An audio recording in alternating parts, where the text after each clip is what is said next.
being kind of cynical, I was like, but God, and he said, try anyway. My name is Karen Youngblood. I'm a nurse, and I work with the Mercy Ministry called Mercy Works here at YWAM Tyler. Normally I take teams to other countries, but we always have doctors. And the first time a doctor didn't go, I was very nervous about it. We went to Peru. We flew down to Lima.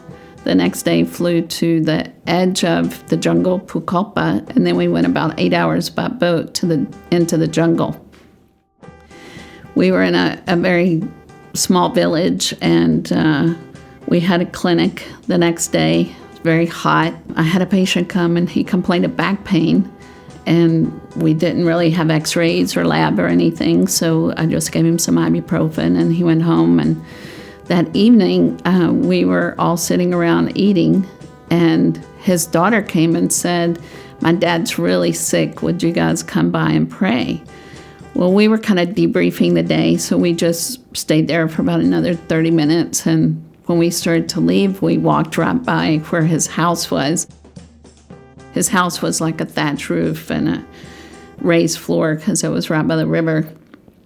And most of the village had just come around, and many people were crying. And so when we walked up, they said, he died 15 minutes ago.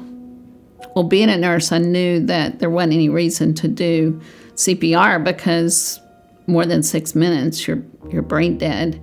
And with it being so hot, there's no chance.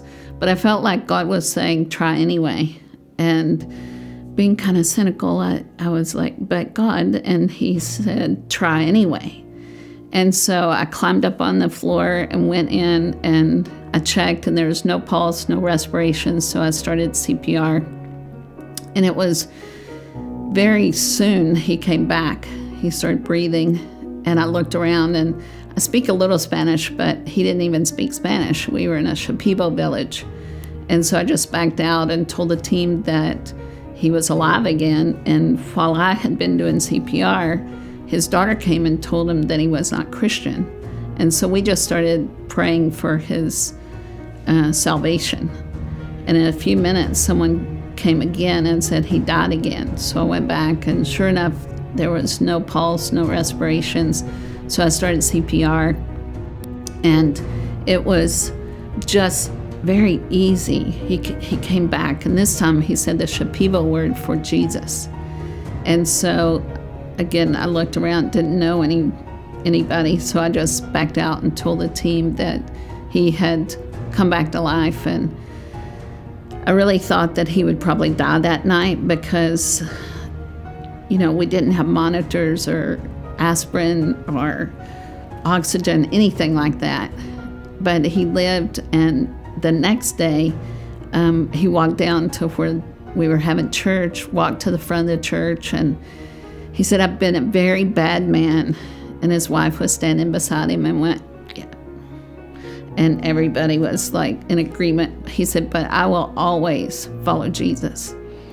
So most of the people in that little village accepted Jesus or reconfirmed their commitment to Jesus. And the next day we went about an hour through the jungle to another Shipibo village. And we were telling the chief of that village about the dead man coming back, and he accepted Jesus. So usually how the village chief goes, that's the way the rest of the village goes.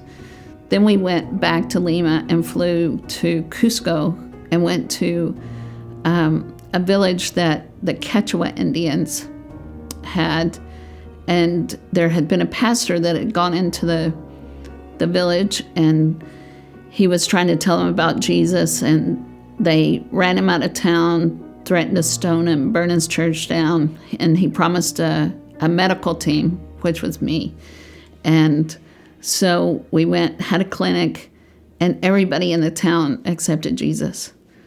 So I just wanted to share, because I had been so cynical about that. There is still miracles that God does all the time. Karen Youngblood. I just told the story in Italy and it went better. Really? But